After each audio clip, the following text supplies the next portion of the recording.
बिस्मिल्लाहिर्रहमानिर्रहीम। अस्सलामु अलैकुम वरहमतुल्लाहि वबरकातुहू। तमाम मुअज़्ज़ज़ सामईन व नाज़रीन को इंफॉर्मेशन पॉइंट के प्लेटफॉर्म पर एक दफ़ा फिर से खुश आमदीद कहते हैं। सामईन व नाज़रीन, आज की हमारी वीडियो के अंदर हम जानेंगे कि वो कौन सी 6 चीज़ें हैं जो हाफ़िज़े को कमज़ोर करती हैं। रद्दुल मुख्तार में नकल है। मज़ीद मिरातुल मनाजिह में मुफ्ती अहमद यार खान नईमी रहमतुल्लाहि ताला अलैह ने भी लिखा है कि 6 चीज़ें हाफ़िज़ा को कमज़ोर करती हैं। नंबर 1, चूहे का जूठा खाना। नंबर 2, ठहरे हुए पानी में पेशाब करना। नंबर 3, खट्टा सेब खाना।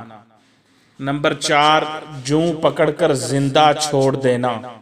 नंबर 5, गूंद चबाना। नंबर 6, सेब के छिलके चबाना।